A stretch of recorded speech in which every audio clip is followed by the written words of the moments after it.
reka ubwo dutangire ku makuru yiriwe avugwa uyu munsi hirya no hino mu matransfer ndetse no mu buzima busanzwe muri rusange ku ma equipe. Amakuru tugiye kuba duhera mu ikipe ya Rayon Sport nk'ibisanzwe, ubundi tugenda tugaruka tuza no ku mugabane wa Amerika ari kubera igikombe cy'isi, ubwo ni Amerika, Mexique na Canada. Nizere ko rero tugiye kuba bibanamo neza cyane muri rusange kabisa, ibintu bigakomeza kugenda biba uburyohe. Ubwo rero nizere ko tugiye kuba tubana neza, ibintu bigakomeza kuba bigenda neza cyane muri rusange. Ubwo reka amakuru tuyahereye muri Murera Rayon Sport isaro ry'Inyanza.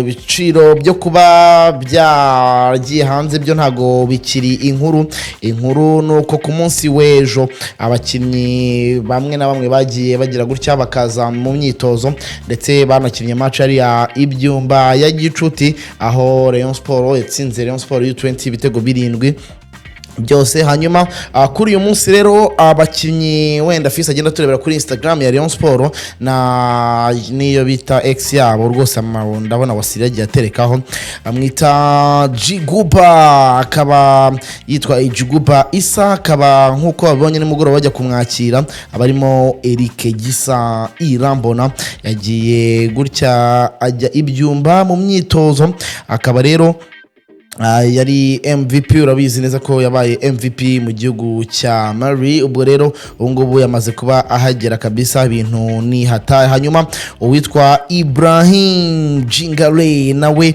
yagize gutya agera ibyumba rwose, aho ubungubu ibintu ari fresh cyane. Bita Gishuti, ubona ko yatangiye kubahereza jezi nshya rwose Rayon Sport, ubona ko tacyambara kwesa, ubona ko rwose tujezi twabori tujezi tudafite ikirango imbere, yego nta beka nta score nta mazina ari inyuma, ariko ubona ko ari tujezi dushya tw'imyitozo ku ruhande rw'ikipe ya Rayon Sport. Abakinnyi bayo bari kugenda bagira gutya bakigaragaza. Ku munsi w'ejo rero Rayon Sport isanzwe yatsinze ya U-20 ibitego 7 byose kuri kimwe. Ubwo rero uwitwa Muhoza Didier niwe yatsinze ibitego 3, Ndayishimiye Didier atsinda 2, Nizeyimana Mubarak atsinda igitego kimwe, aramuzi cyane kuva mu ikipe ya Marine. Hanyuma Uwimana Ami atsinda igitego kimwe.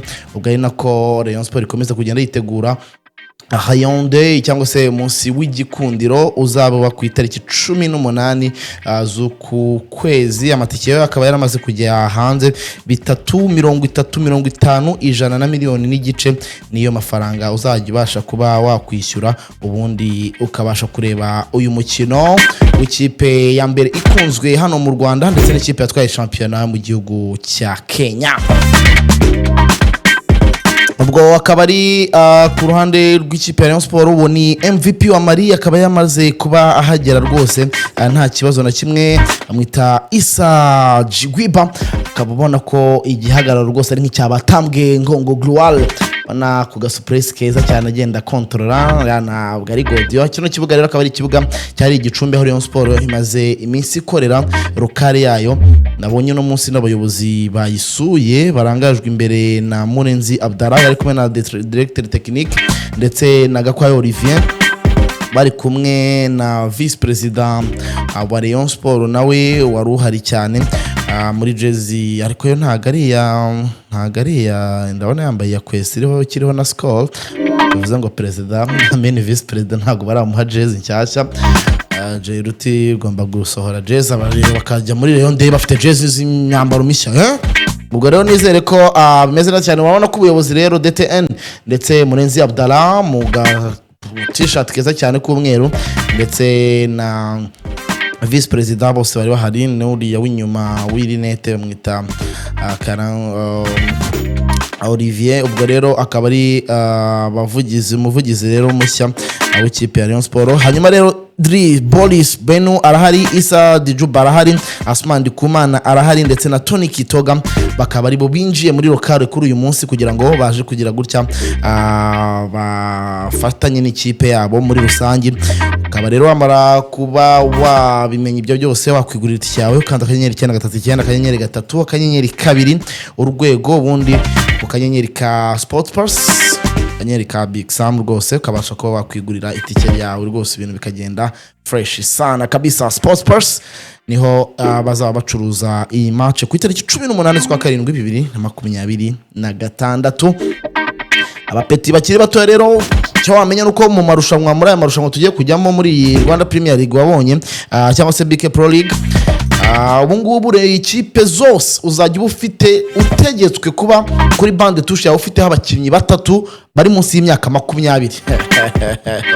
Akazi dafite utodeme zirapfuye kababayeho, batatu bari munsi ya 20. Kwandikisha umukinnyi ari miliyoni 2 y'umunyamahanga bizaba bigoye cyane. Ubwo niyo mpamvu ubona Rayon Sport atangiye kwita kuri aba bana batoya rwose U-20, genda ivuga iti ntituzajya tuburaho batatu dushyiramo ibintu bikomeze kuba bigenda neza cyane. Iyo ni Murera isaro ry'Inyanza, kipe y'Imana n'Abanyarwanda nk'uko ikipe yayo bayita.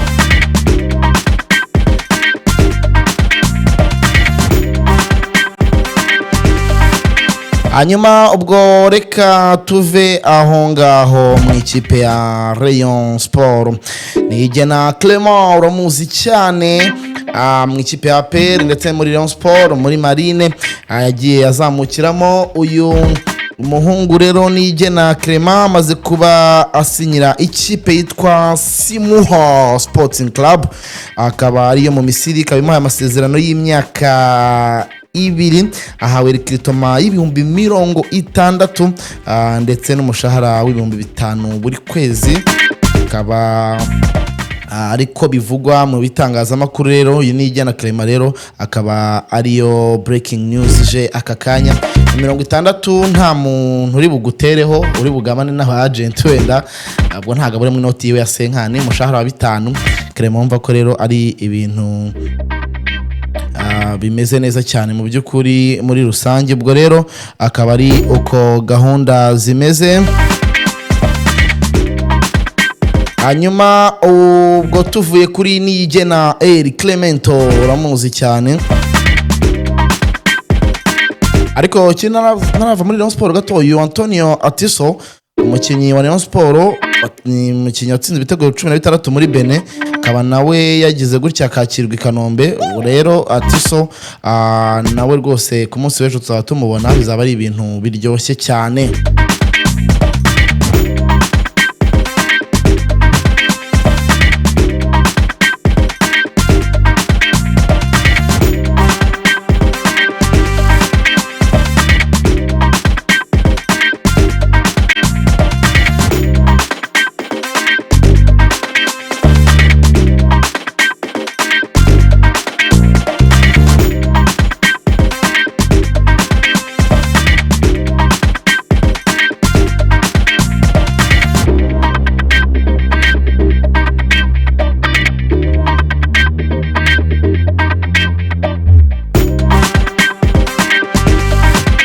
Yes kabisa, ubwo akaba ari uko nguko bimeze rero muri rusange kuri izi ekipe zombi aba Rayon Sport ndetse na Nyamukandagira. Nyamukandagira yo iri kwitegura nayo icyo bita Sekafa Kagame Cup.